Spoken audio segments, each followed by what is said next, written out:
Good evening, everyone. Welcome to Tuesday night Q&A with Special edition. the special edition, sort of, hosted by the lovely E-Train, and I will be her co-agitator tonight. So we're Now, glad to be with you. You are still the host. I don't have anything. I got nothing. She's the brains behind it. I just do what I'm told. What else? Privileges of being married before. Mm-hmm. Hello, Melissa. How are you doing? Melissa! It's good to see you. I got off to a little late start today. School kept me. Got a lot going on with school. And so I'm a little late, but in terms of tonight, I have something a little bit interesting for you, I think. I hope you'll enjoy it. And we're going to need your help, your participation, your involvement. Mm-hmm. E-Train sent me this video. And his response was, I can't. I just can't. Yeah. And so we thought this might make an interesting topic for the show.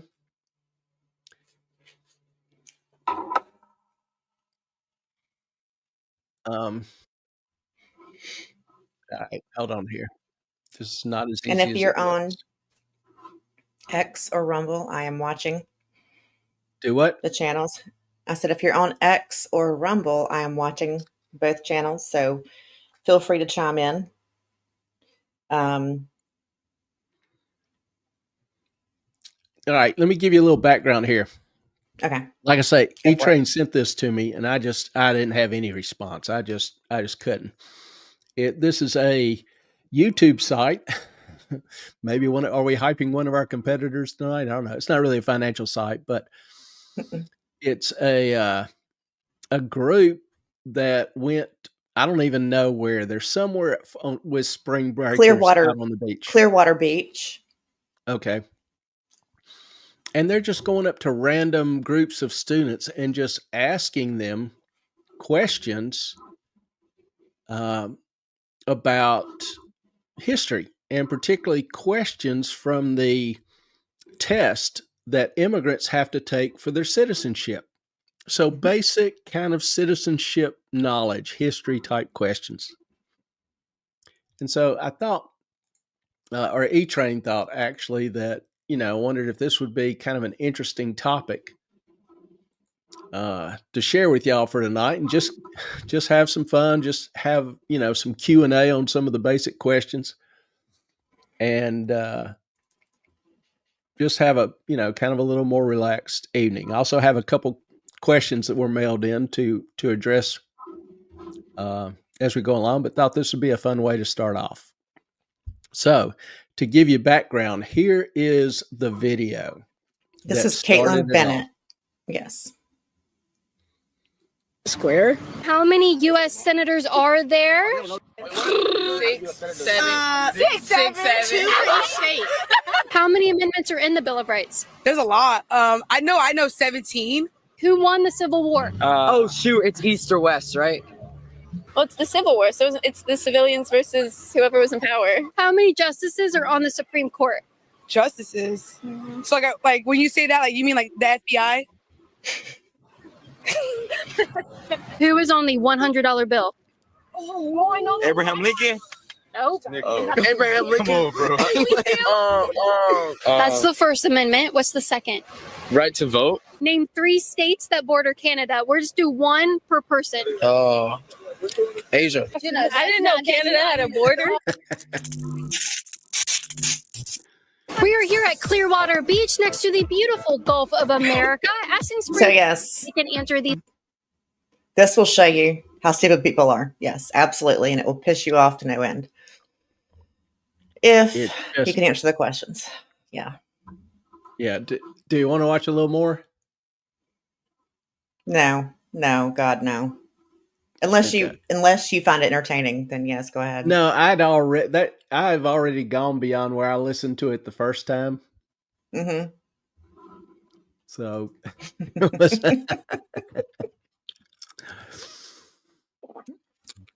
It's they were there on the Gulf, and this was done 10 days ago. Yeah, one said Pacific Ocean. And these are college kids. Kids that have graduated high school, kids that, have had at least almost a full year of college. It's just epic. So that's kind of, was the inspiration for tonight. So E-Train took some of the basic questions from the quiz. She looked it up, took some of the basic questions. So thought we'd have some fun with y'all and get your guesses here. No Googling, no grokking, no chat GPTing. All right, the first one. Oh, that didn't work. What? It is. Well, the answers are all run together. Huh? The answers all run together.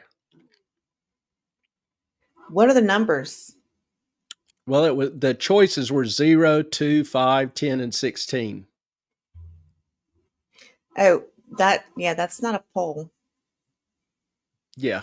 Well, I can't type out a poll for each one. We're going to post them. Well, why don't we just ask how many constitutional amendments are in the Bill of Rights? Okay. All right. Anybody have an answer? That's the question before you. So let us know what you think. How many constitutional amendments are in the Bill of Rights? Of course, now everybody's going to be scared to answer. They've seen I knew it. Seen the girls. We said Jane will answer every single freaking one correctly. And we probably would have better results if we did this anonymously. True. But couldn't figure out a way to throw up 10 or 15 questions and have everybody access them and vote on them anonymously real quick. There probably is a way, but kind of unknown to us. So yes, Jane, there are 10. There are 10. The Bill of Rights consists of the first 10 amendments to the Constitution. So yes, there are more than 10 amendments to the Constitution, but the first 10 are the Bill of Rights. All right. The second question. And I tell you what we will do, since, really don't expect to get a lot of answers on these. At the end, we'll ask if you got them all correct. And hopefully at least you'll give us a simple yes or no. Fair enough. This next one, who fought in the Revolutionary War? What were the two sides in the Revolutionary War? Jane, let other people answer first. We've got, I was sitting here thinking about the Spring Breakers, just imagining who the hell all they would come up with. What was the Revolutionary War? Apparently it was the Spanish.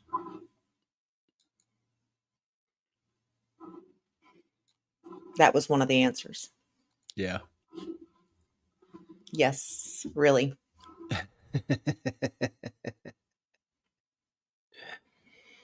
How about the next one? All right, Jane, go for it.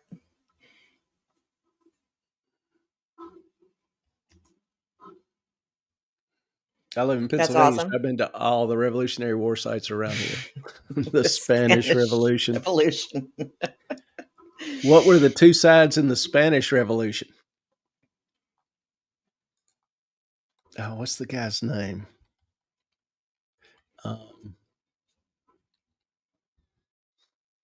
It was right before World War II.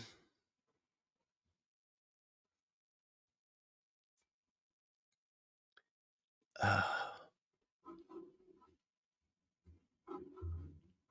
can't think of the guy's name. He ended up being the premier of Spain, or the president of Spain.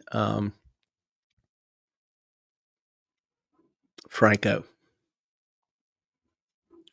versus basically the communist anarchist. Anyway, Spanish Revolution.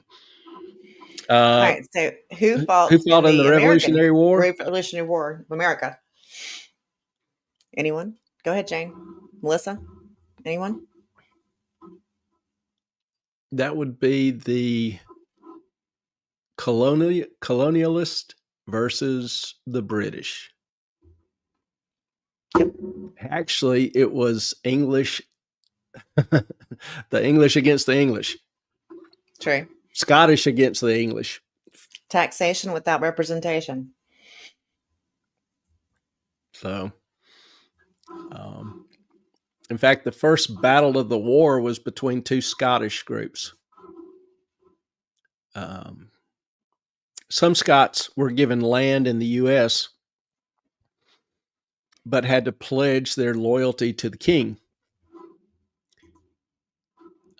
Other Scots immigrated over here due to hard times, the leftover after the clearances.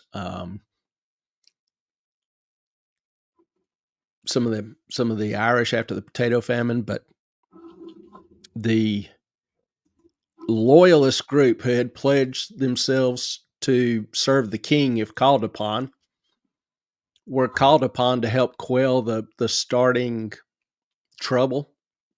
Mm-hmm. And a group of Scots who wanted independence met them right up the road from where I live in the first battle of the Revolutionary War. It was fought basically in a swamp. And the loyalist, the Scottish loyalist, didn't have weapons. And knowing they were facing an armed and somewhat fortified position, they had dug a trench, a barrier, had, small cannon. They, in order to keep their pledge, they had, pulled out their plows, their shovels, their picks, a few may have had swords, and charged anyway into the musket fire and into the cannon fire. And they had to cross a swamp to get to the land. So it just about was the equivalent of suicide. But they did it to keep their word. So that's an interesting bit of history to me. And what's the site, Ellen? What? What's the name of the site just up the road? I can't think. Is it Moores Creek? Moores Creek Battlefield. Mm-hmm. Yeah, Moores Creek. So, Jane, I'm ready to have another tea party. You're not the only one. Mm-hmm. The more I see tea, the more I'm ready to get the party started. Things are just getting insane. They've been insane. Right, next question. About it. Do what? They've been insane. We just didn't know about it. Yeah, it was far better hidden than it is now. Mm-hmm. The next question is one of the ones asked to the spring breakers. And that is, who's on the $100 bill? Now, some of the choices that I came up with were Roosevelt, Kennedy, Jefferson, Lincoln, and Franklin. So I'll at least give you a head start. One of those is correct. And I was sitting here thinking when she asked the question, I thought out of those group of kids, one of them is a dealer and would be relatively familiar with $100 bills. And it could be a Ben Franklin. Definitely is a Ben Franklin. All my life, we have referred to $100 notes as Benjamins. Or C notes, which makes... Well, Benjamins, Ben Franklin. Yeah, I know. So it's like, and kids still call it that. Mm-hmm. So I was like, oh, that's an easy question. They'll get that. Nope. But no. We all want more Benjamins. Heck yeah. Who's the dude on the $100,000 bill? That's the one I want. Musk. Sorry. It's somebody weird, Harrison or something. I forget. I didn't know there was one. Yep. It's only used to transfer large amounts of currency. It's not used in everyday activities. You can't go to the bank and ask for one. Clearly, yeah. Yeah, it's only used for like intergovernmental transfers. Gotcha. Next one is another of the Spring Breakers question, which, we kind of thought a lot of people may not know. So how many Supreme Court justices are there? Currently. 6, 7, 9, 11, or 12? Do you know? And looking at, those with college educations, there's a lot that don't. No one knew the answer to that question. No one. Yeah. And it was, it's funny to see them struggling with it. Instead of just saying, I don't know, they throw out just whatever comes to the top of their head. Asia. Justices, you mean like the FBI? Right. I would be like, I'm certain there are questions about this country's history I couldn't answer, but I'd be like, I don't know. That's a good question. And I'm pretty sure it would be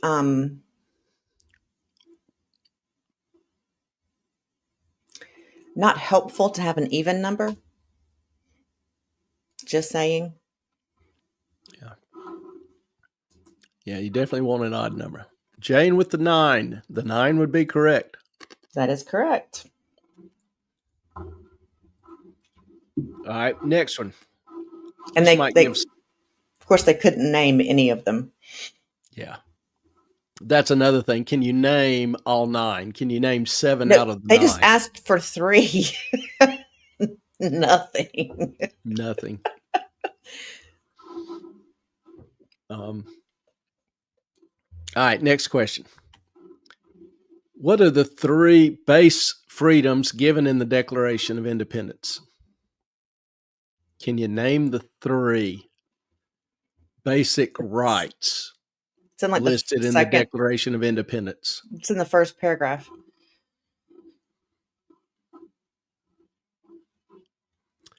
Choices are speech, press, religion, property, voting, and food, water, and housing, right to work, right to contract, right to strike, and life, liberty, and the pursuit of happiness. That would be correct. Mm-hmm. The Declaration is kind of the philosophical statement, and it actually includes a prayer to the Almighty, creator of the universe, to bless the endeavor. And then the Constitution is the practical outworking of that principle of that statement of principle. Mm-hmm. Melissa, life, liberty, and the pursuit of happiness. That is right. Yep. She and Jane are on it. Thank goodness. Now, this one, I think, is... Can't stop thinking of Eddie Izzard's bit about that. I am not familiar with Eddie Izzard's bit, but I might have to look that up. That sounds kind of interesting.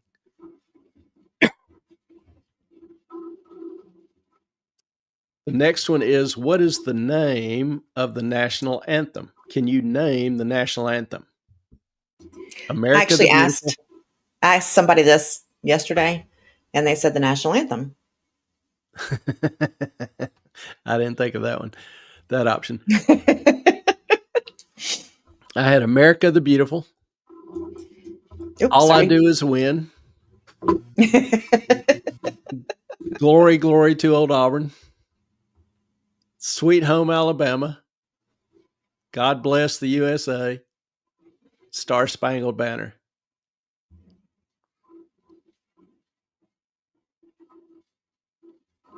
Star Spangled Banner. That's it. which was written by Francis Scott Key. It was actually a poem that he wrote about still seeing the stars and stripes. What battle was he watching? Revolutionary War. Yeah, but which battle? Now that I don't know. Anybody know? There you go. I don't know. Yeah, you do. You'll laugh when I say it. Probably.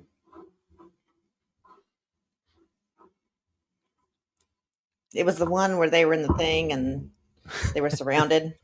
They were in I the remember- thing and doing the thing, and No, it was like in the last flag. I've seen like the I recreation. saw of the battle. movie. I Yeah. saw the movie. I did. I watched it. It was great. How about the siege of Fort McHenry? There you go. Okay. Yeah, as the British Navy was shelling the fort, which they expected to fall relatively quickly, and Key was allowed on board one of the British ships as they were shelling it, and they shelled it throughout the night. And there was the expectation that the Battle of Baltimore. Clay's got to look it up now.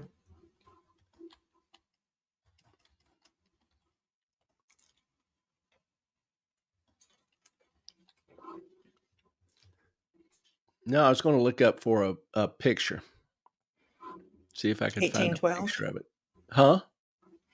During the War of 1812? Yes. Actually, whoops. Cut that crap out. You know, when I say a picture, you need to take that with a grain of salt because there weren't cameras back in the day. But this gives you an idea. This is Fort McHenry. This is the British fleet.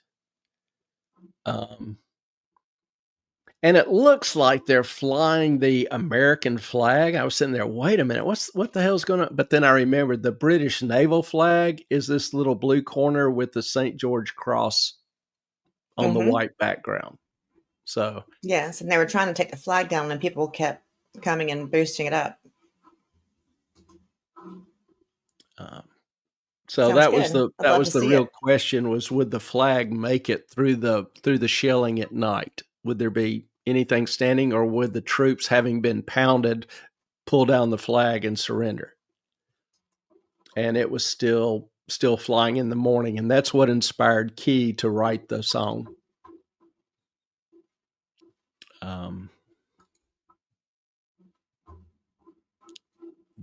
Jane, next time you're up, I'll take you down to Fort McHenry. I don't think E-Train's ever been. I have never been. Actually, Baltimore, I've never been to. I've been You in ever been to most Baltimore? Nope. I've been in most of the states of the country, but never been to Baltimore or Boston. So you ever been to an Orioles game? Nope. And Red Sox. And I kind of grew up a Red Sox fan. I always wanted to go to Fenway and see the Yeah, I Green saw Monster. Cal Ripken when he broke the most games in a row streak or whatever that was. Did you? Yeah. He's a good guy. I like Cal. That was back in the 90s. It's a shit show. You're not missing anything. I know, but there is history there. There's history in Boston, and I love history. And so I will go there someday just to see like Fort McHenry, but haven't done it yet.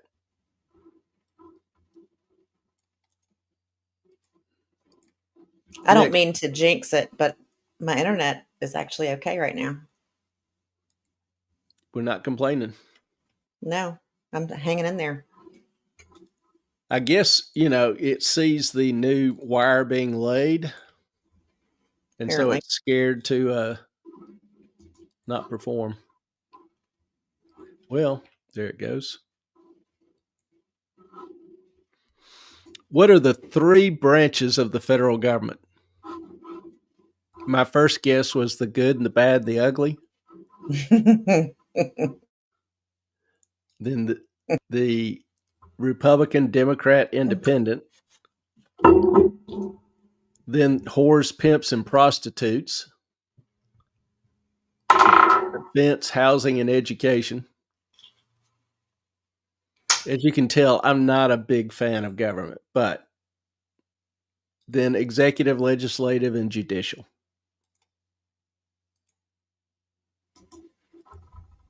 Any guesses? For what? Sorry, I lost communication there for a sec. You okay? Yeah, what are the guesses? For the 3 branches? Yeah. Yeah, executive, the judicial. Oh my God, legislative. I just legislative. blanked there for a second. It's like, wait a minute.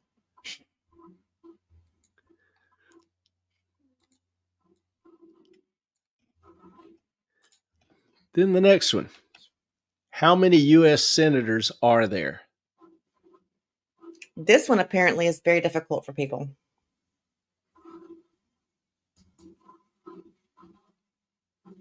Which, what I would like to do is really do a more extensive survey and do it by age, not so much by education level, because these were things that were pretty much drilled into us in elementary school. Yeah. My generation too. And now you've got, college kids, the Gen Zers, maybe some of the millennials that just have no clue, even if they have a college degree. How many do we have, and why do we have that many? Like a lot of the answers that Caitlin Bennett got were 12, 7, 3, 14. Yeah. I'm like, does anyone know how government works? Does anyone care? They should.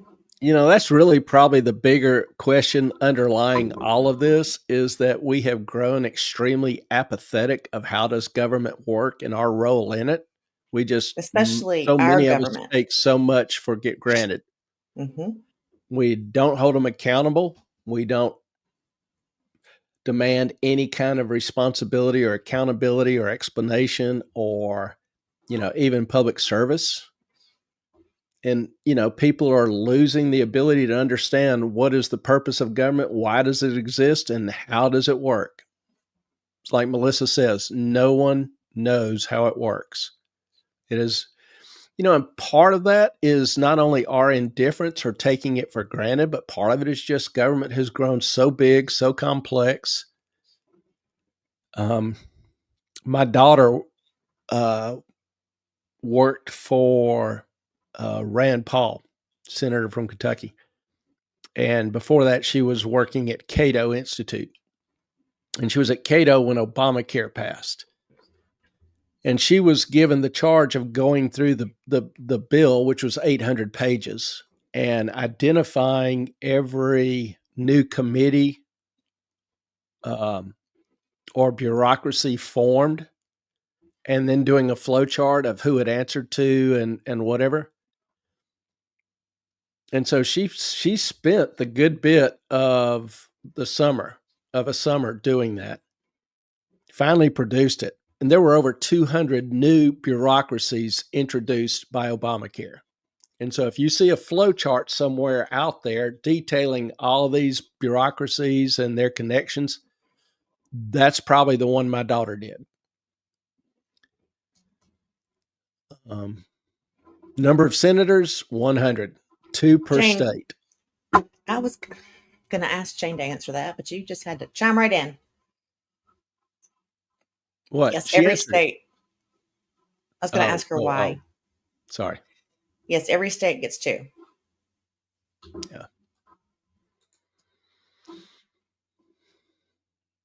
And why was that? Go ahead and ask it. I didn't answer that. Why does every state get 2? Yes. Now that I don't know.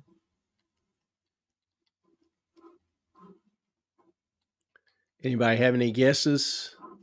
So there's not a monopoly on it? No.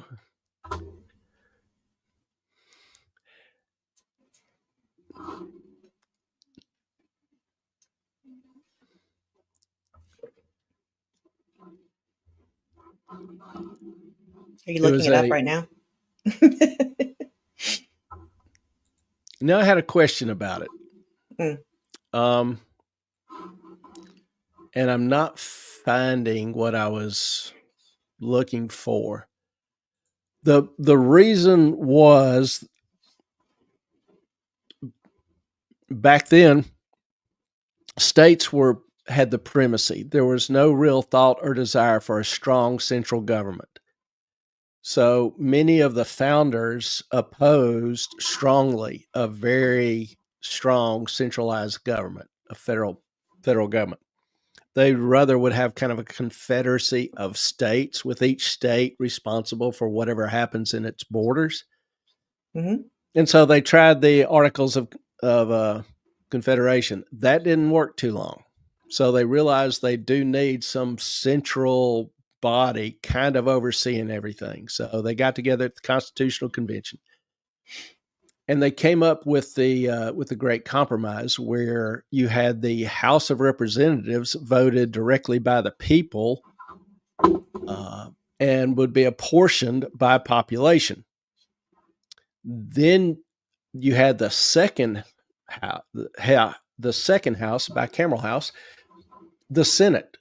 And each state received equal representation in the Senate. And the idea was there were small states that weren't able to match the population of the large states, and they were concerned that the majority rule would overwhelm them, would outvote them. And so they would have no way to protect their interest or protect their rights. Right.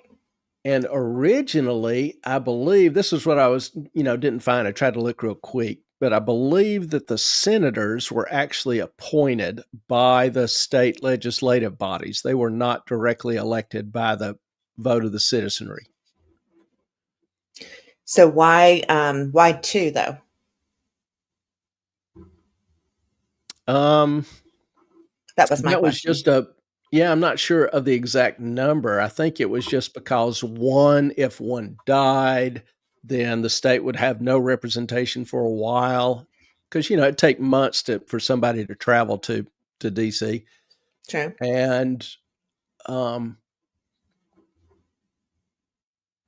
just as long as the number was equal, two just seemed like a good number. Mathematically, I don't know of any particular reason why they decided on two. It's why they wrote the 10th Amendment, which reserves unto the states all the rights not expressly given to the government in the Constitution. So, of course, that is, now known as the ignored amendment. Because the government is central and all-powerful in every way. States, the rights reserved what rights now belong to the states, really, that the federal government can't control or usurp? Well, they're supposed to have education. They don't. They're supposed to have protection, which sorta. I don't know.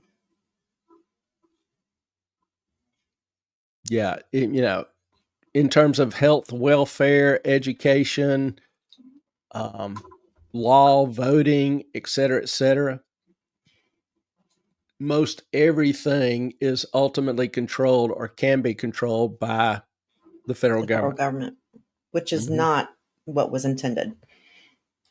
So that's kind of interesting.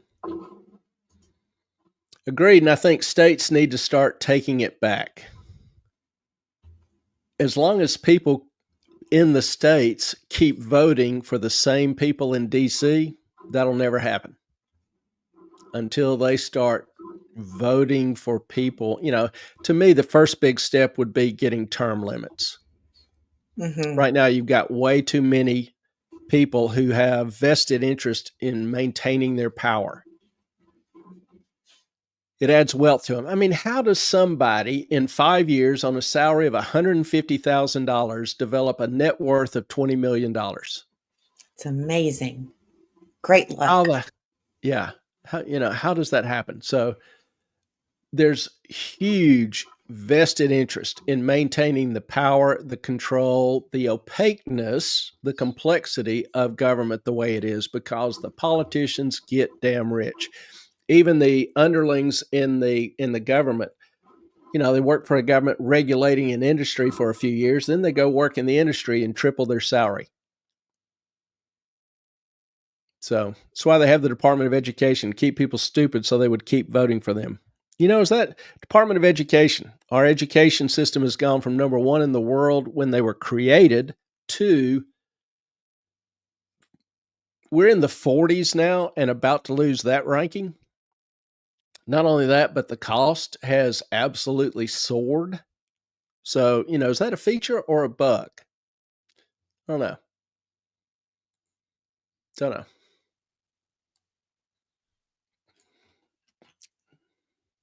All right, next question is, who won the Civil War, aka the War of Northern Aggression? For all you Southerners out there. Being a Southerner, I want to make sure that they were not left out. So, who won the War of Northern Aggression?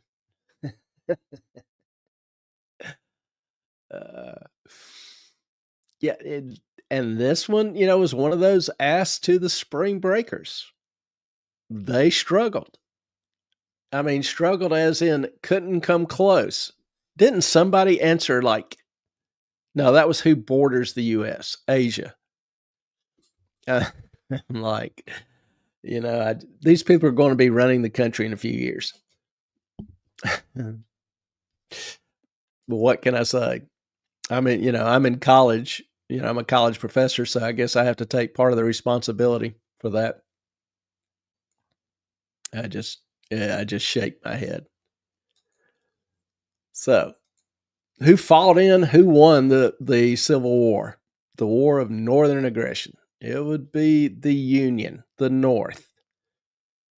And it's almost embarrassing to have to say that, I think, to most people, because it would seemingly be so obvious. But there's a lot of people that don't know it.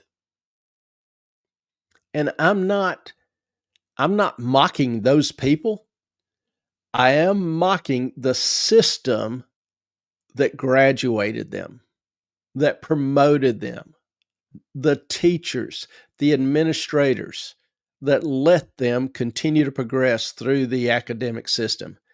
I am mocking their parents who did not exercise responsibility in ensuring that their kids were well educated. So, Gettysburg is just a drive west of my house. I think about Gettysburg a lot, and particularly Pickett's Charge. If Stonewall Jackson had been alive, Stonewall would have never permitted that charge, and probably would have successfully flanked the Union troops on the hill. And had they run, the entire outcome of the battle would have been vastly different. It was that close. And if the North lost at Gettysburg, Lee had free reign to D.C.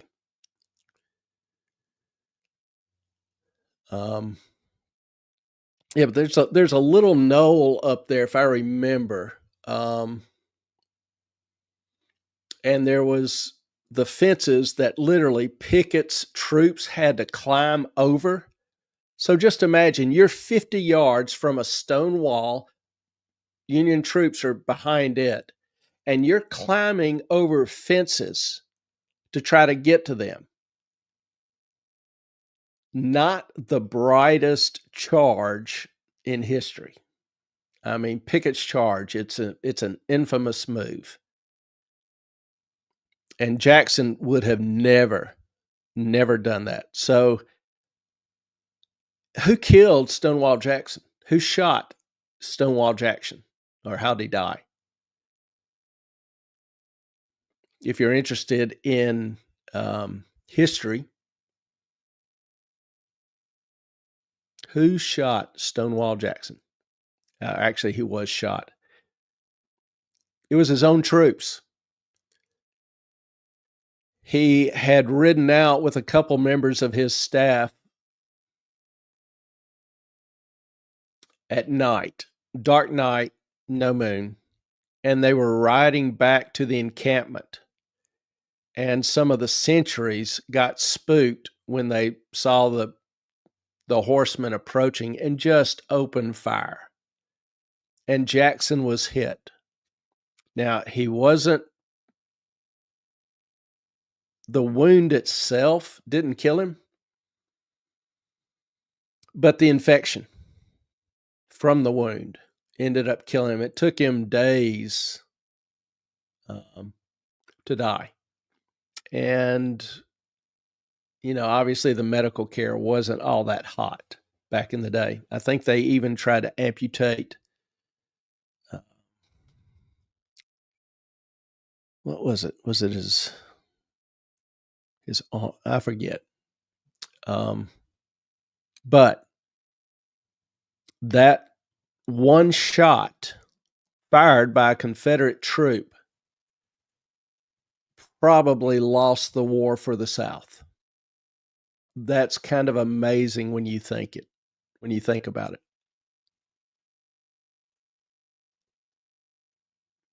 If Lee had won at Gettysburg and had been able to walk in and take D.C., there's, a lot of thought that the North would have surrendered because many people in the North were tiring of war. And if Lee had that kind of success, it would have looked like like a lost cause. Let's just let these guys alone, let them do their thing. They want to be separate, fine. We don't need them. So that's what I love about history. Obviously, there's no proving that, but the fun to me is in the speculating and noting or having some discussion about the little details and the significance of those. We oftentimes don't appreciate the very, very fine line between success and failure in our own efforts, in our own endeavors, as well as in major endeavors in war.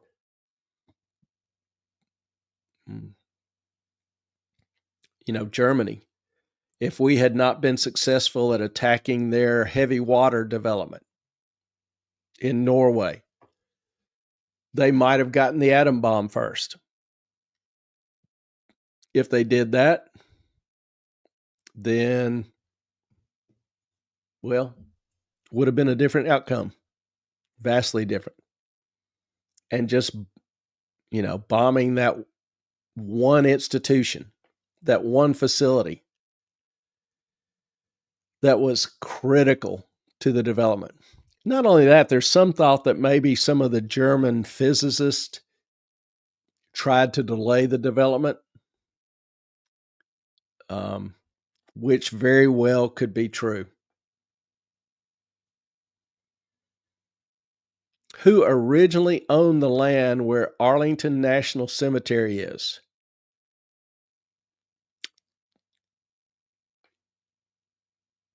Anybody know? Who was the first owner of Arlington? That would be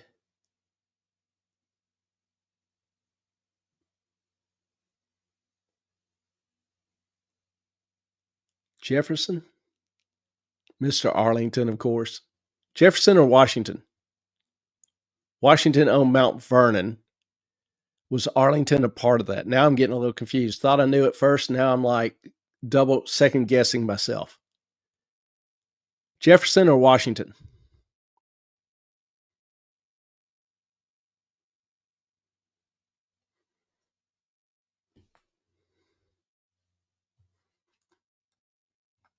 Oh, Robert E. Lee. That's right. That's right. Oh, that's embarrassing. That's irritating. I actually kind of knew that.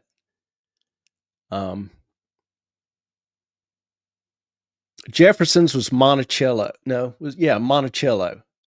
Washington's was Mount Vernon. Lee's was Arlington. Dummy. Anyway, it's a good question. Mount Vernon is a good place to visit too. Yeah, I saw where they were just trying to repaint that a few years ago and kind of remodel it a little bit. Needed some love. We have, in this country been pretty good at destroying some of our history. Like the Cincinnati Public Library. If you ever get a chance, go Google that, some of the old pictures. It's a multi-story, 5-6-story building just of towers of books, but it's beautiful. And that was leveled so they could build a parking deck. My own city, Birmingham, had an old historic train terminal. It looked, it had the Romanesque dome with huge concrete facility, stained glass windows, beautiful, beautiful place. But they tore it down in the 60s and built a little Butler Building train station because they wanted the lot for something else. And then they never used it for anything. It just sat there rubble for decades. Stupid. Anyway, welcome back, E-Train. Glad to see you back. Hey, thank you. I sent you a text. All is good. Yeah, we just covering the some additional history. Oh, nice. Let's see. Since E-Train's back, let's go to another question. Yay. How many world wars have there been? Now, this one, is this on the citizenship test, or is this just one the Spring Breakers got asked? Is it on the citizenship test? Every question they were asked on the citizenship test. Okay. This one, to me, I know the answer they're looking for, but I could argue it a little bit, just in terms of history. You've got Alexander's March, you've got the Roman Empire's conquest, so there are some things with I think they stipulated 1900s. Okay. But how many world wars have there been? And this is another question that stumps some people. So, and this is the last question. So, that's it. World wars. There have been only 2 declared world wars. Yep. Now, there was an undeclared one.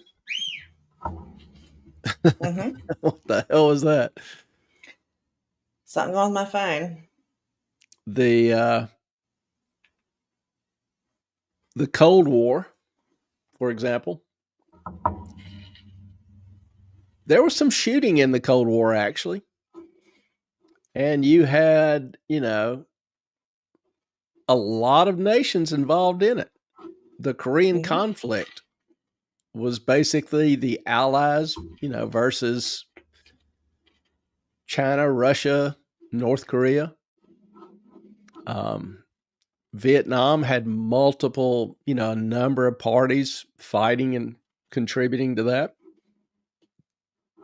So they never got the title World War, but they, you had over 30 or 40 nations fighting in it, which is kind of interesting to me.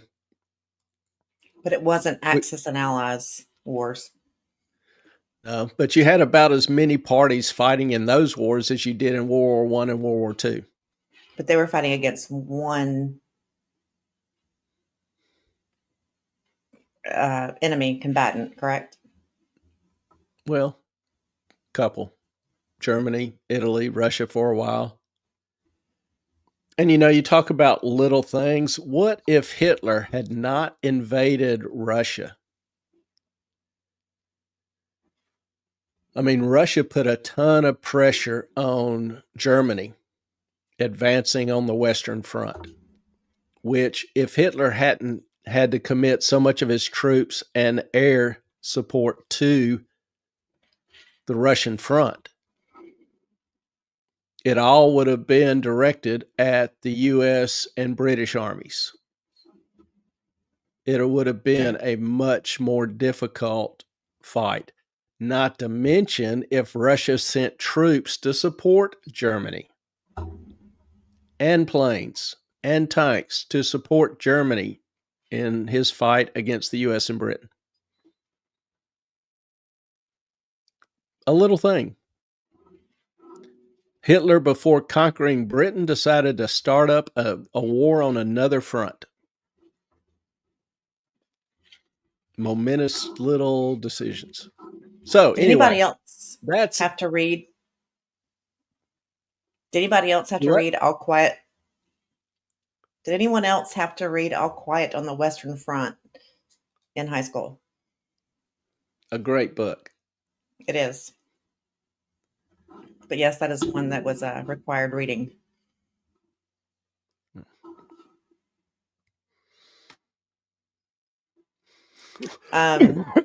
Excuse me. I think I was talking to a former service member who actually did not know the answers to most of these questions. And I was a little bit shocked. I was like, well, then what were you enlisting for? What were you fighting for? So it didn't matter. I did what I was told. But why would you enlist if you don't know what you're fighting for? There's a lot of kids that enlist because they don't know what else to do. They're looking for some direction, see the world, learn some skills, whatever. A lot of people go into the Army or the Corps or the Navy to learn a specific skill. You know, they want to learn to be a mechanic, or, you know, maybe they think they can get to be a pilot, or, you know, radio communications, something that they think they can use when they get out. I did see that, actually. Jane, did you see that the Argentinian president is releasing records and they say that Hitler survived World War II and lived in Argentina? I haven't seen, you know, I knew he was releasing some records and I've seen some people say that, but I haven't seen anything concrete in those records detailing that Hitler was alive. We do have some DNA evidence. I mean, the Russians did it, and if you trust them, you may not. DNA showing that the remains that they had were Hitler's based on known living relatives. True or not, I don't know, but I haven't seen anything definitive. We do know a lot of Nazis made it to Argentina, a lot of the senior staff, but I haven't seen anything definitive that Hitler made it. Other than, you know, like a statement from one lady who said Hitler was her neighbor, that kind of thing. I wouldn't call that necessarily definitive. But honestly, did he die? The records are saying that he did not kill himself. That he did. Yeah, the survivors all say that he did, and they maintain their story to the day they died. Wow. But I'm saying I honestly don't know. This is just, you know, what I have seen so far. I'm not arguing it one way or the other. I would be truly curious to pursue that, and I might try to pursue that after the show is over a little bit because I am curious. But I just saw that release yesterday or today and hadn't really had time to look into it.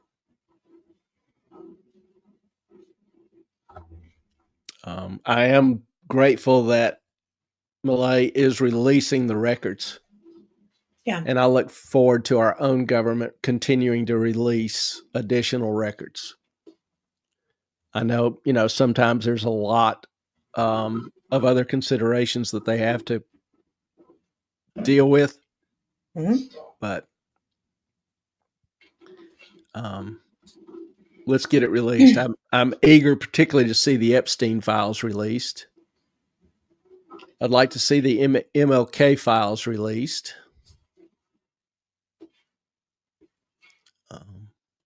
Are there more files on Kennedy to be released? I think so. Yeah, I kind of do too. So, Jane, they bought off boatload to America to work for NASA. Yeah, that's where our rocket program came from, Werner von Braun. Actually was relocated to Huntsville, Alabama with some of the other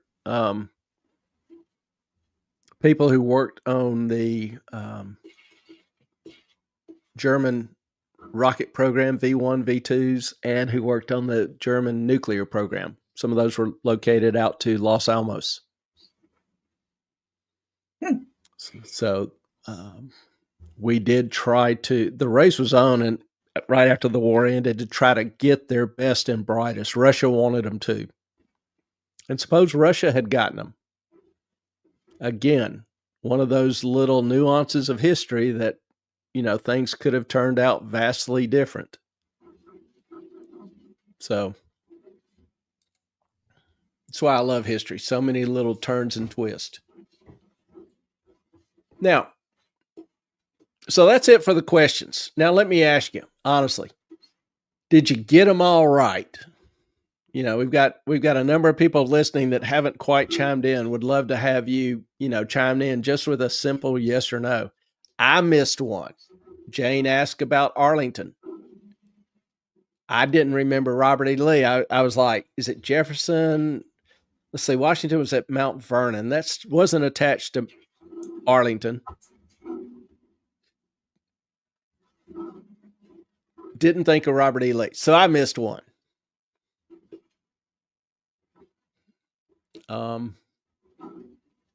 Even though I'm going to swear to my dying day that I knew it. Of course you are. Just couldn't remember it. So, how many did y'all miss? My family prioritized an excellent education.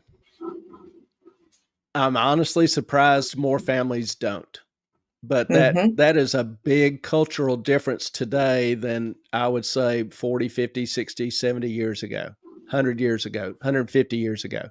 Traditionally in the U.S., education has always been a very high priority from parents. My parents didn't, but I guess because of my family's history, it was always very important to me to know, what they fought for and why they were here and all that good stuff. So it was just starting with Gen me. X, it seems like the emphasis on education started waning and has just continued to go downhill to the point I've where always had a lot of pride in my history and my family. Yeah, I'm just talking about in general, not you specifically. Yeah. Oh no, I know. And back in the day, if a teacher had tried grooming a kid, he literally would have been hung. Yeah. Nowadays, parents just kind of shrug it off like, damn it, I need to go talk to the principal, or maybe I need to take them out and put them in another school. Mm-hmm. I don't get it. The educational system obviously doesn't give a damn about educating kids in general. Most teachers don't give a damn. Most principals don't give a damn. And most parents don't give a damn. I mean, there is no other reason as to why we are failing to consistently and properly educate the majority of our students. Well, I think to parents, it's a babysitter. And part of it is, I think, with the growth in the educational system, the growth in power, the growth in influence, the control of the media, that the educational system has repeatedly told parents, education is our domain. We're the experts. We're the ones that know. You don't need to know what's going on. You don't need to get involved. It's our responsibility. Except we want you helping with, doing all the stuff. Right. You don't have to understand it yourself. We're going to send home math books that you can't understand and can't comprehend, and that are nothing similar to what you learned. And you can't teach your kid how to do it. You have to teach them the way that it's in the book, a way which you don't understand and which doesn't make any sense. And so parents see this and have just kind of over the years checked out, because there's just a lot they can't do. And the stuff they can do is not being taught. Well, and when they changed the curriculum to whatever the Obama thing was, somebody, y'all know the name of it, but and they changed how math is mathed. And then I'm like, I have no idea how to do this. I don't know about the 15,000 boxes that you put up and the 18 different ways, different steps you take to do a multiplication problem. Like, to me, and if they do it the way that we were taught to do it, then it's wrong because they didn't show their steps. Yeah, So they took us out of the process because we don't know how to do that. We weren't Common Core. We weren't taught that. and they keep having to dumb down the test, dumb down the requirements, make the standardized test easier, alter the grading in the standardized test so that the scores don't drop too much. Mm-hmm. And then they say, hey, all is well. We need more money. You know, you look at the cost of education over the past 30, 40 years. Since 1970. So that's 50 years. 54 years, 55 years. Since 1970, the number of students has just about doubled, increased 100%. The number of teachers has increased 240%. I forget the exact number, but it's around 240%, 260%. Teachers or administrators? Teachers. Okay. The number of administrators has increased 864%. So as I want to say, schools are no longer in the business of educating kids. They're in the business of administering education. That's why it keeps getting more complex, more paperwork, more artificial standards, complexity, so that the bureaucrats have something to justify their existence. So the teachers spend more time filling out paperwork and doing reports than they do actually working and teaching. Studies show the average school day, there's only 10 or 15 minutes of new material presented each day. I believe it. Whatever new material consists of, it's a fraction of the time they have them during the day. And, they damn sure don't remember whatever was introduced yesterday. So anyway. Okay, let's go. Hang on. Let's go back to this. Jane Post. Hi, Jane. My great uncle liberated Auschwitz. They fled the Nazis at great peril to come to this country and all that it had to offer. We learned to appreciate this country. Yeah, I mean, people do. That's why they come here in droves. It's and God bless you for it.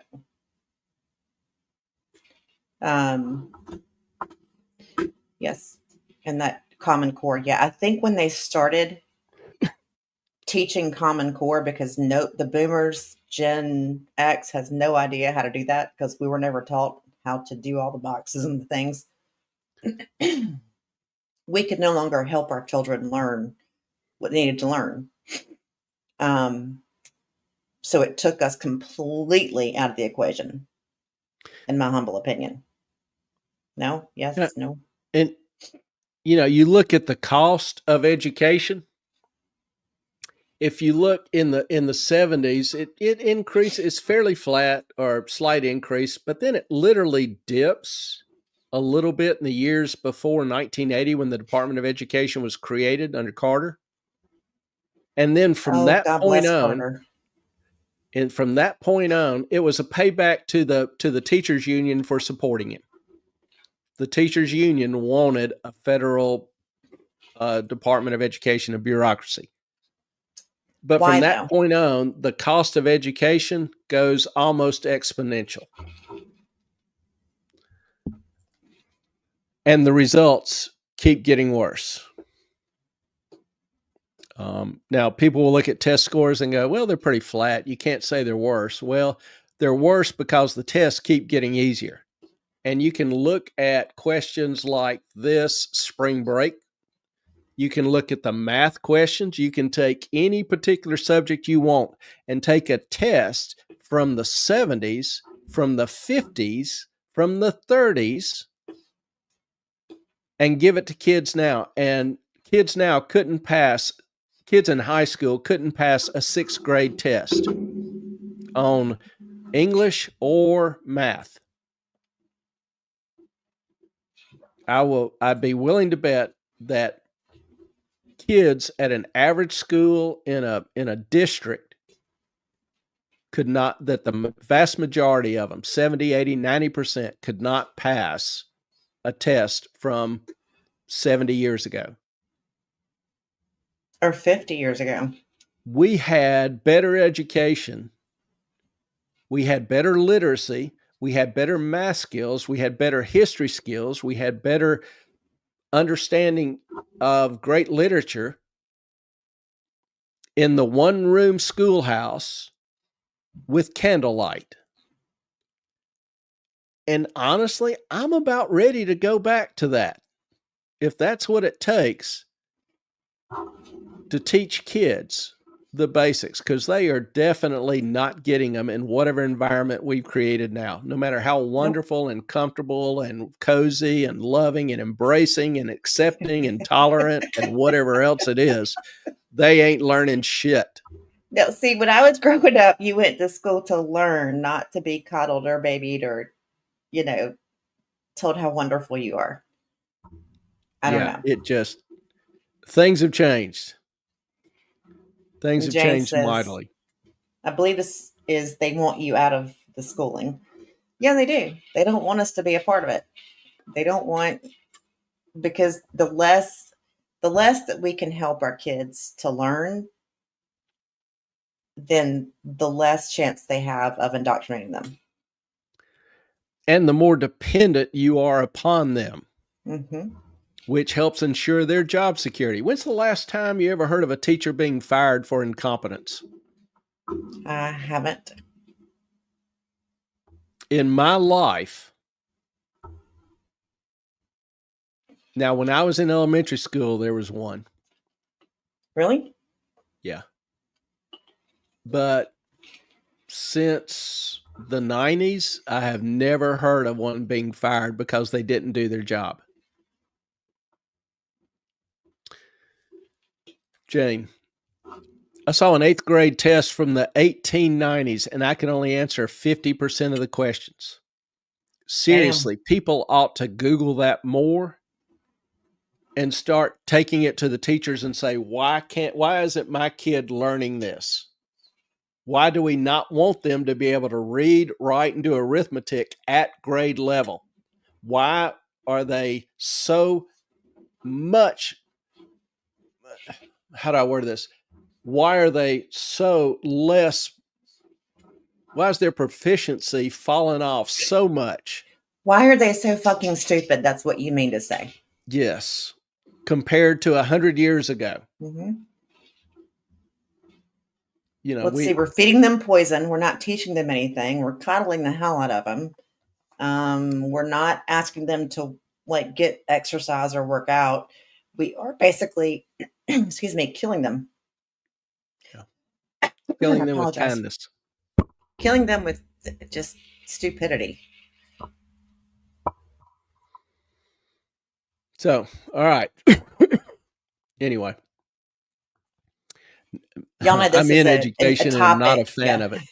This is a topic that Clay can go on and rant about for a very long time. Yeah, I have to kind of get a hold of myself and think, I just like to kind of not the place. Set you loose on it because it's pretty entertaining when you do the thing.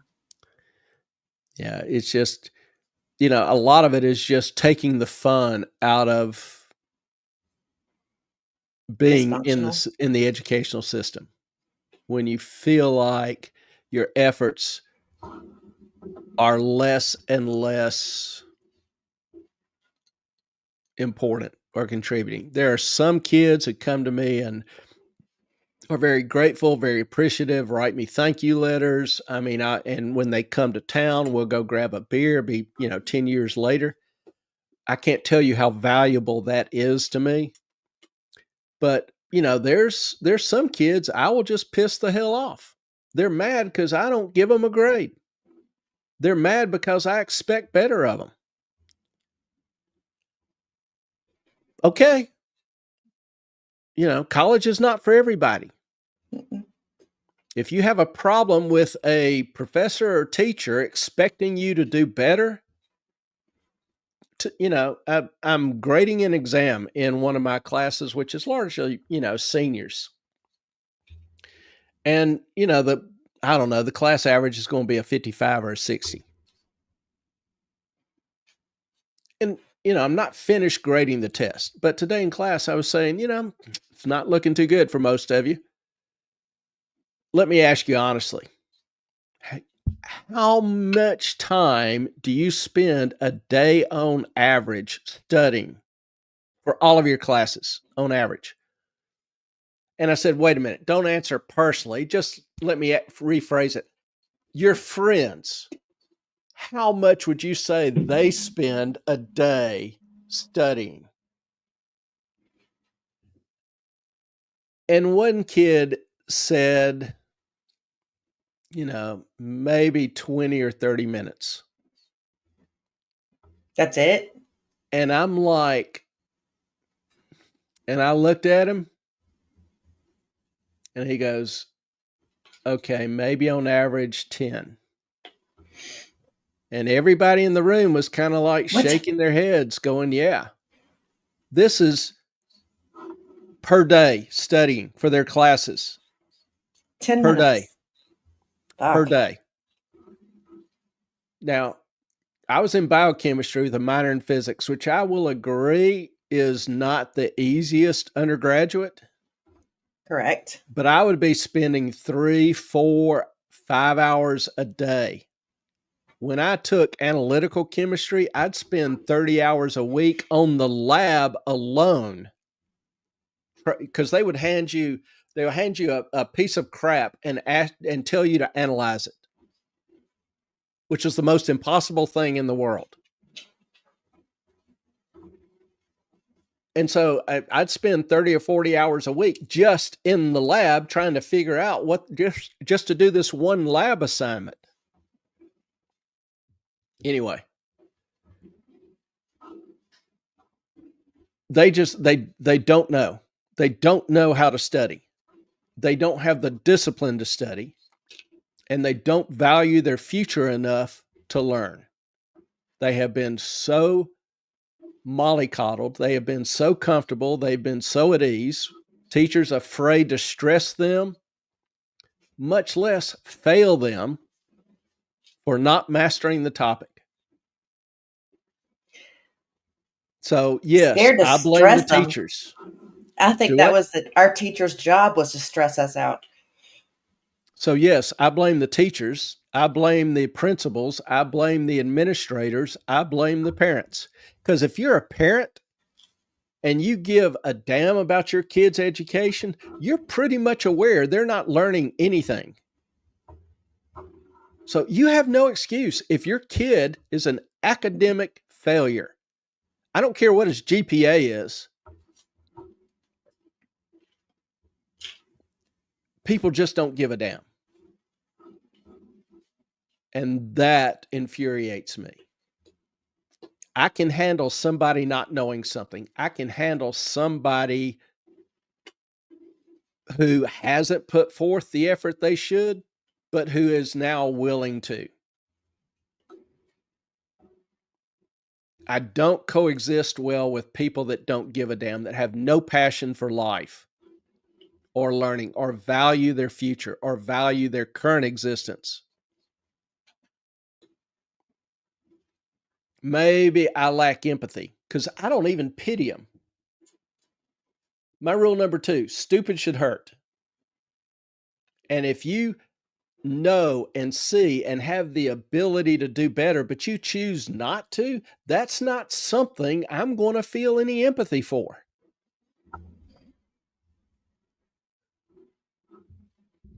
So anyway, Jane, we're creating a society of servitude to a master. Don't get me started about grad school. The grading was ridiculous, and it was favoring the dummies. And I'll agree. I'll say this. I'll agree. My grading scale in grad school is different because in grad school, a C is the equivalent to an F. If you're in grad school and you get 2 C's, you're out. If you get one F, you're out. So, I teach a, corporate financing class in the finance program, and I'll have some students who do poorly. If they were an undergraduate, I'd give them an F because that wouldn't get them kicked out of school. But in grad school, I'm likely to give them a C because that's the warning shot across the bow. They can get one other C, then they get kicked out. So, and we've had kids kicked out of the program with 2 C's. That's it. Now your administration does not like it. I've never heard from them. The only thing I've really heard from administrators for is on admission. I thought they were making you guys graduate some people who were in the program but took time off. Well, there was one instance with a particular student who was one of the first to enter the program, and there was some pressure to go ahead and pass her. Okay. But that was somebody else. That did not involve me. Okay. So, and that's really all I've heard. Because I know what your answer would have been. Yeah. And that's probably why my time is growing short. I love what I do. It's a great gig, but the times they are changing, and that's taking a lot of the fun out of it. And there's, I just feel like there's other stuff I want to accomplish. And so I'm thinking, it's probably a good time for me to roll on. So my time is probably very limited. I haven't made it official, haven't absolutely decided what the timing is, but yeah, my time's growing short. Jane, I would study my butt off and get in the high 90s. The next high score would be in the 70s. Teacher would give me an extra credit to curve the grades. I had a 7.0 by the time it was done. I bet.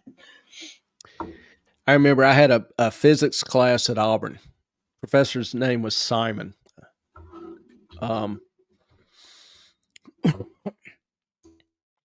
Going into the final, I had a 52, 55 average. There were 150 people in the class. And back then, the teachers posted the grades on their door for every test or whatever, the averages. My only consolation was my grade was about the second highest in the class. I mean, this guy was difficult, but I loved him.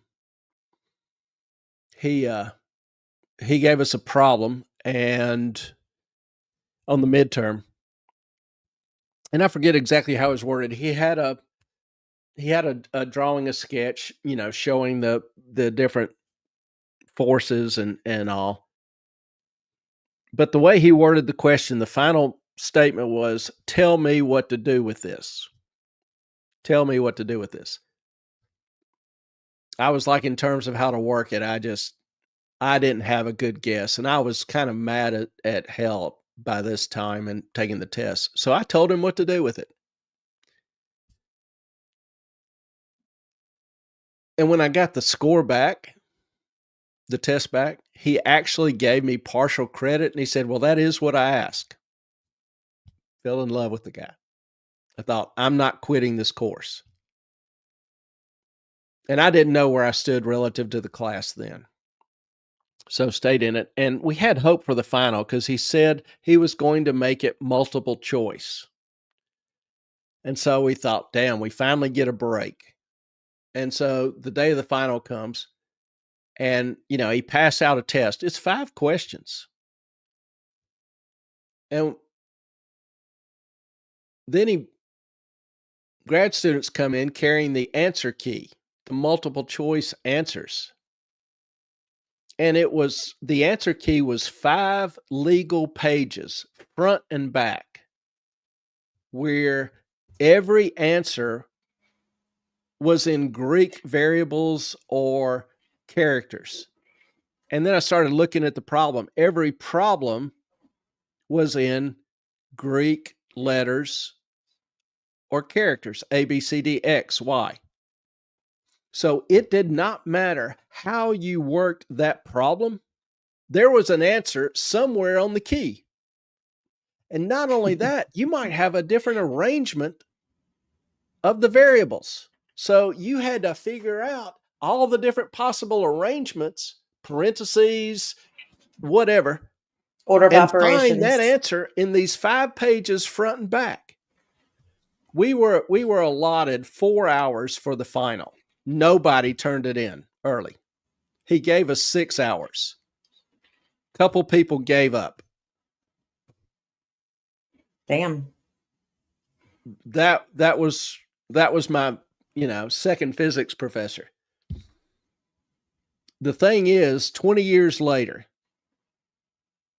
I wanted to go back and get my PhD, and I needed a recommendation from somebody. I needed a couple recommendations for my undergraduate. And I called him.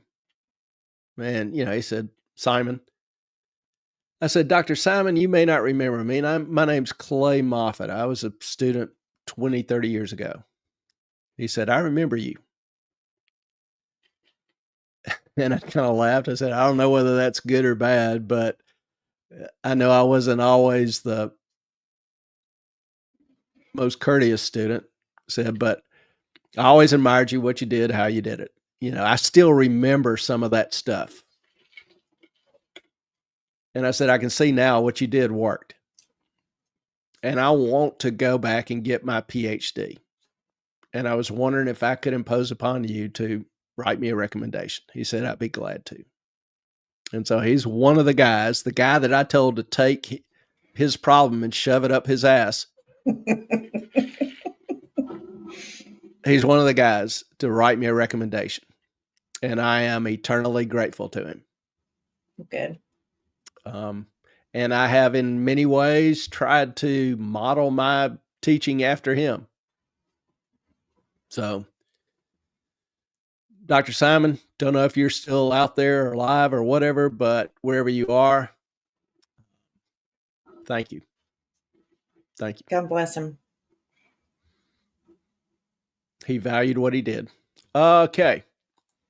Anyway, got some questions. Let me try to get to these. I had a question posted about the tariffs.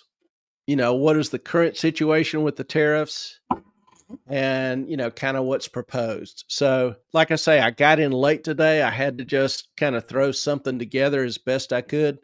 So I'll just kind of review it with you from what I understand on the current data.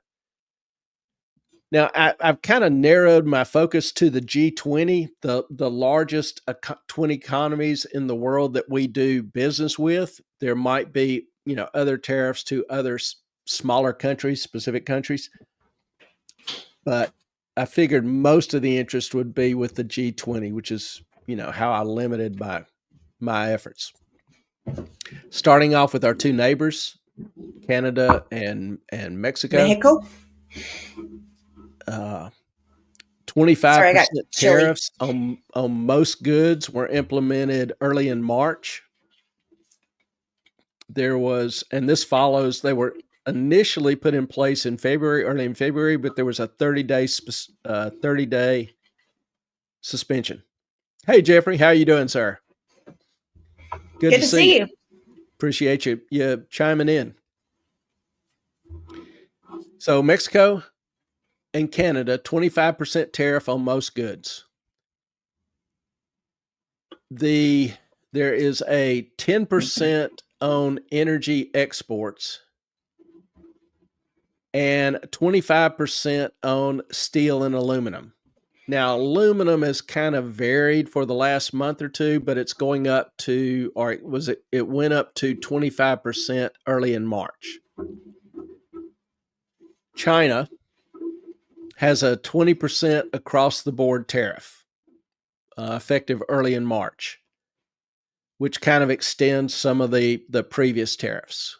There is also a 25% tariff on steel and aluminum.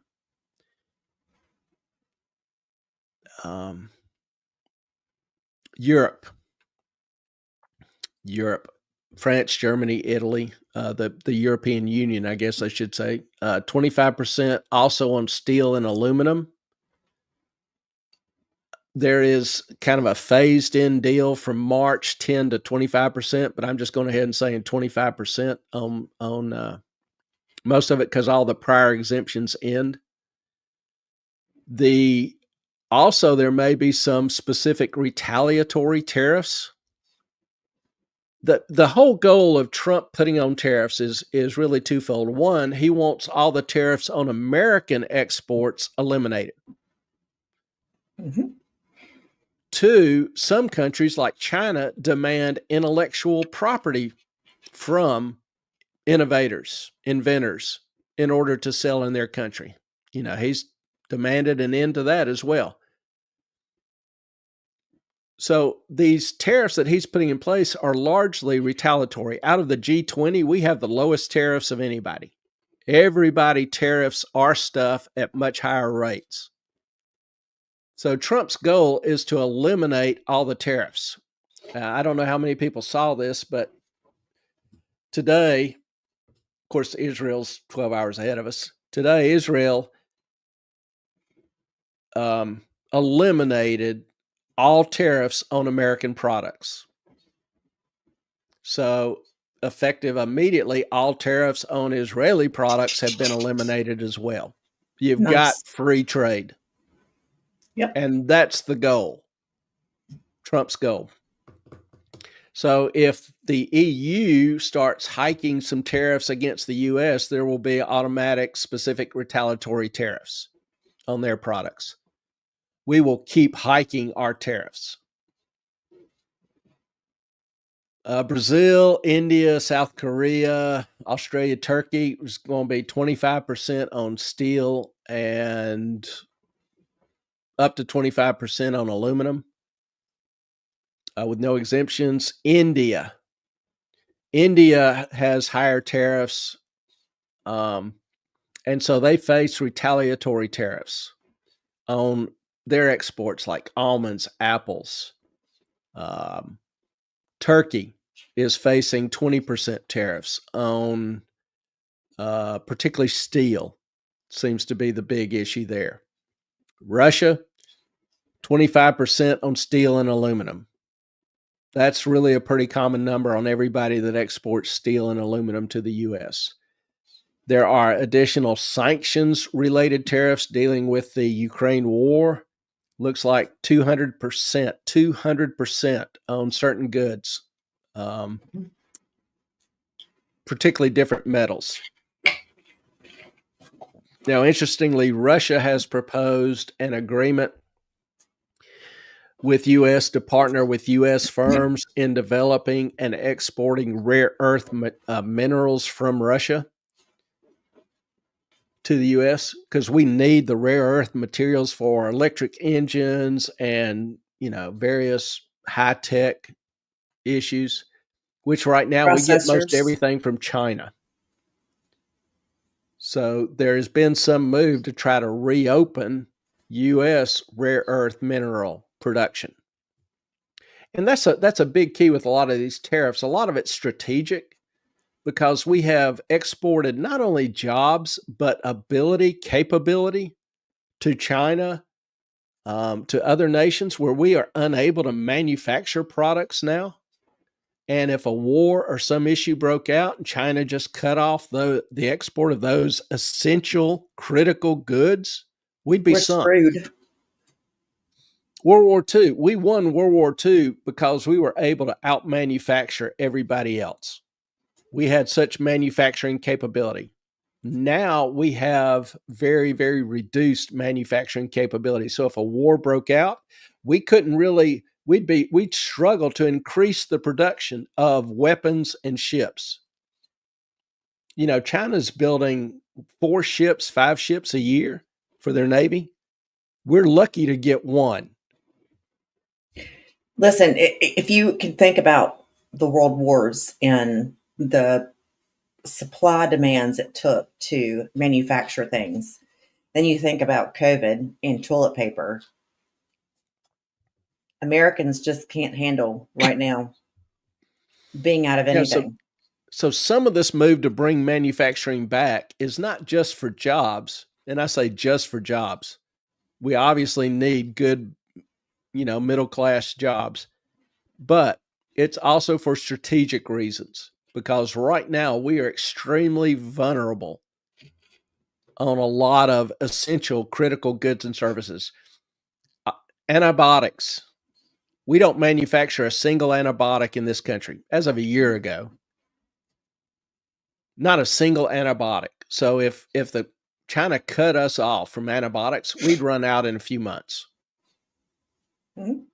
How cool would that be? Not cool. So there is a very real long-term strategic need to bring back manufacturing to the States. Now, other sanctions apply against Argentina, Indonesia, Saudi Arabia, South Africa, which I got to admit, I was a little surprised to see Argentina on the list, but they're on the list. Steel and aluminum, 25%. There are no significant country-specific tariffs beyond these that I could find. Their trade Moffat. volumes are a lot smaller, but they're still getting sanctioned. Moffat. Jane, if we broke Jane. out war with China, we'd have no medicine here in the U.S., which is why I would learn to be a master herbalist. Well, she has Having learned. alternatives is good. But for some of those drugs, it's hard to find good substitutes in herbs. Just practical reality. There is no antibiotic that matched penicillin, for example. My father is alive because penicillin was invented shortly before his appendix ruptured. Otherwise, he likely would have died by infection. Can't you just eat moldy bread? I'm kidding. Yeah, maybe not. Maybe if you could just shoot it straight into your vein, that would help. There you go. But for, a lot of illnesses and diseases, you need a very specific med. Diabetes, with no insulin, if you've got type 1. If you don't have some of the other drugs for type 2, we would be in a world of hurt. We'd have millions dying with lack of drugs. And even with herbs, there's not enough herbs or manufacturing capability out there to replace the drugs that we would lose. So it's kind of a double whammy.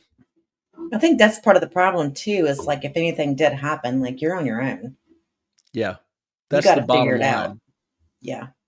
Nobody's coming to save you. Exactly. Now, what Trump is proposing, relatively aggressive agenda. And the deal is to make the countries agree to terms. So he's kind of establishing pretty strong negotiating position. But he has a reciprocal tariff policy. It actually begins tomorrow. Trump's titled it Liberation Day. But April the 2nd, he plans to impose these reciprocal tariffs on all G20 companies, matching their tariffs on U.S. goods. Now, I saw a notice where the EU had approached Trump trying to work something out, reduce the European tariffs, try to buy some time, whatever. We'll see. It looks like something's in the work, possibly last minute, but I don't have particular information on that, but it's possible. Now, in a February 13th memo used to kind of as the basis to calculate these rates,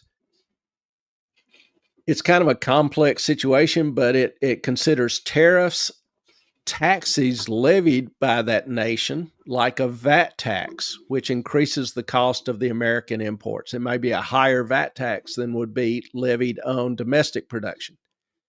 It's not per se a tariff, but another fee that's associated with importing that product. And trade imbalances. So the rates are going to vary.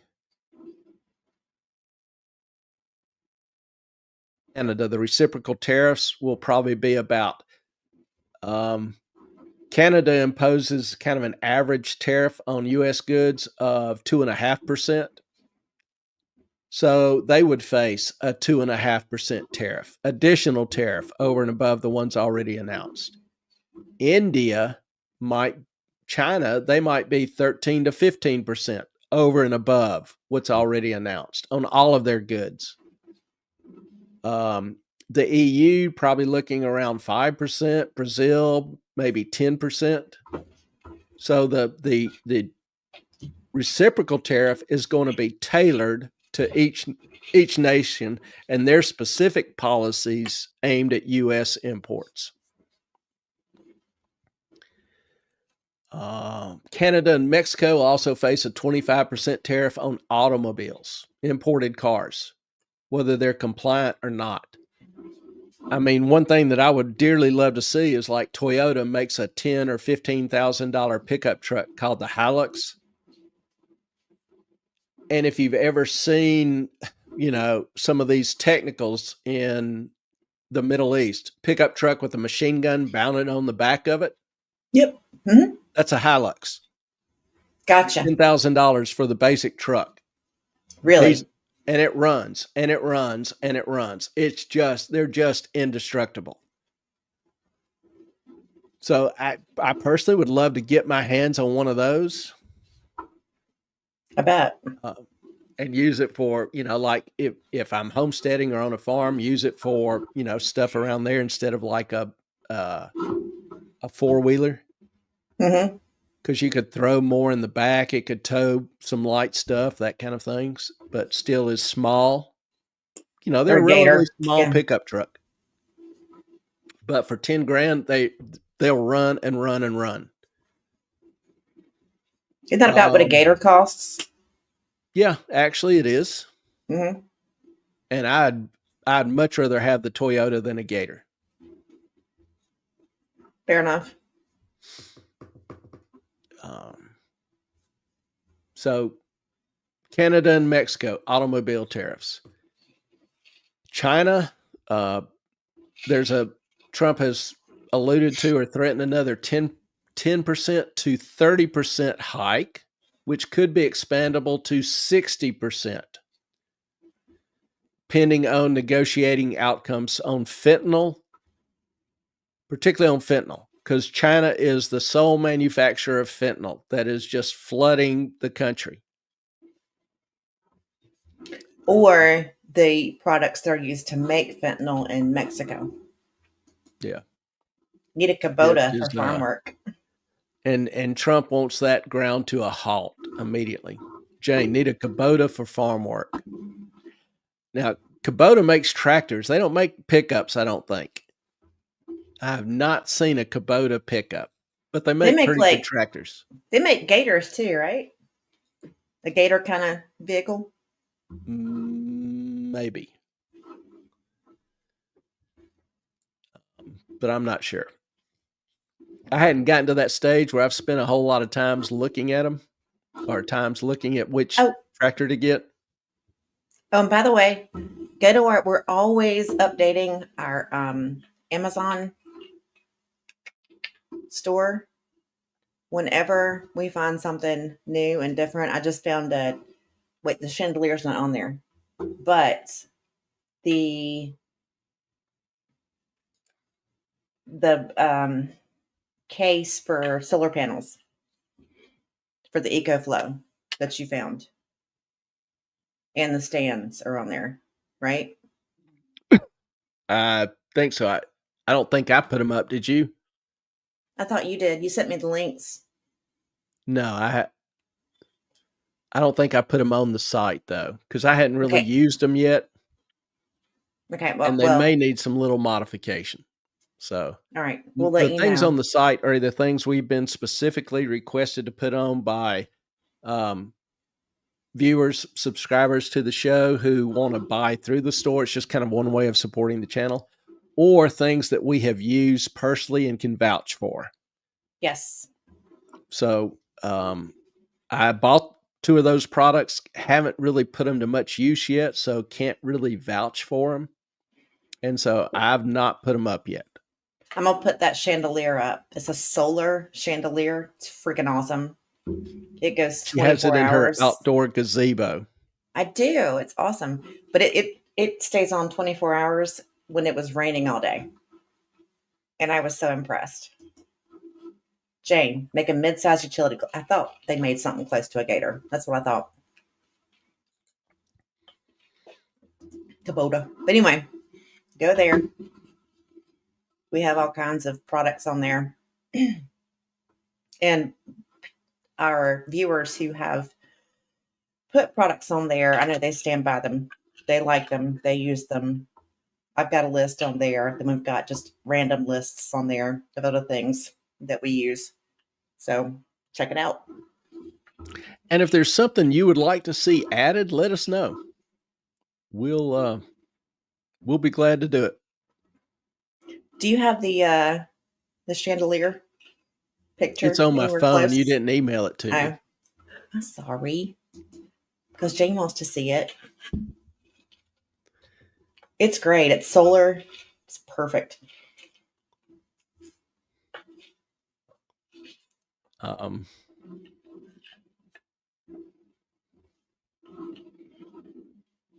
can look it up. He looks so cranky.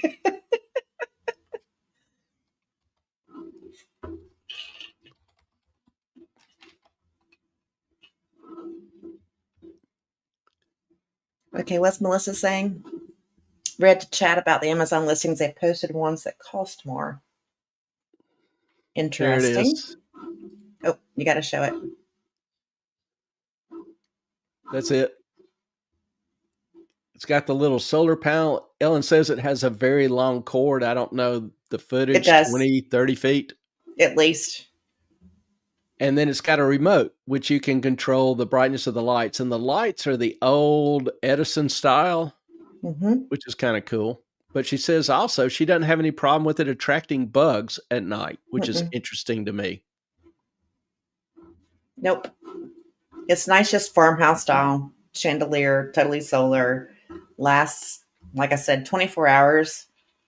Even in the rain, it stayed on 24 hours. So that's kind of cool. Now what's crappy. this? Read to chat about the Amazon listings. They posted ones that cost more. Yeah, on our page. They swapped the links I sent you out for higher price versions of the same item, or you pulled. Well, they're not supposed to do that. I was not aware of that, so we will check that. We will. And I will definitely add that to our page. Because he's got it up. Yeah, we've often said that this doesn't cost you any more. It shouldn't. It's not supposed to. Yeah, so I wasn't aware that was even a possibility. So, if you're thinking of buying something there, do check it, because I don't want you, that kind of defeats the purpose. Right. Don't want you paying more. So if you can pay the same, buy it through the store, thank you. That helps. But I don't expect anybody to pay more to do it. Not on every item, but quite a few. They also posted items that will take. That's so weird. Okay. Can you text Ellen what specific items so she doesn't have to go through and check every one? That'd be awesome. And then let's see if we find a couple examples, and then contact Amazon to inquire as to what's going on. See if that's what you posted. Actually, if you can find a couple of items, post the cheaper ones. And let's see. Or just take a screenshot. Yeah. or replaced? And then if they are, Yep. we can go to Amazon with that. Will do. So thank you, Melissa. Please let us Thanks, know if you notice Melissa. anything else sketchy going on. All right, a few other things on tariffs real quick. There'll be some agricultural tariffs on imports to the U.S., particularly like with Argentina, soy, Brazil, beef, EU, wine, and cheese. Again, they can eliminate those tariffs by eliminating tariffs on American products. We're going to have tariffs on semiconductors and pharmaceuticals. And these are the reciprocal tariffs. So we obviously may not export a lot of pharmaceuticals to some of these countries. Most of the manufacturing is outside of the U.S. But in terms of their, having an average tariff on American imports, we're going to tariff stuff that they export to the U.S. So this targets like Japan, South Korea, Germany, India. India is relatively well known for making knockoff drugs. Not that I have purchased some of those myself in the past, but they have pretty good quality standards. That's all I'm going to say. But those will be, subject to the tariff. And then lumber. Imports from Canada, Brazil, Russia,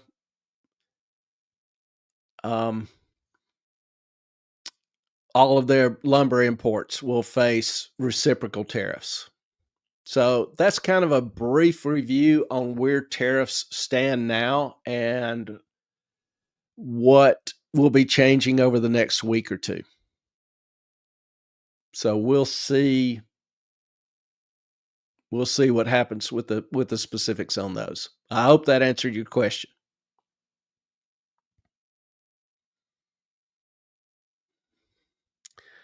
All right. Anybody have any other questions or comments about what we've covered tonight?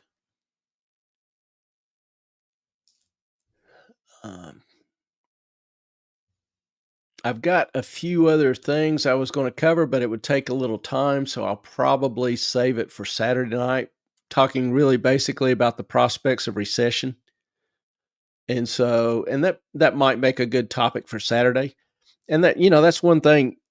If you have some ideas or suggestions, questions, let us know. Like this bit on tariffs was specifically from a question, but let us know. We love to hear from you. And if you have, if you haven't already, if you will, hit the like button, subscribe if you're not subscribed to the channel. But hitting that like button helps us out a lot, and we appreciate it. Appreciate y'all's time tonight, being with you tonight. Hope you got something out of it. Hope you enjoyed it, and we'll look forward to seeing you again Saturday night, 7:00. Some unknown topic, but we'll announce it, the day before, the morning of.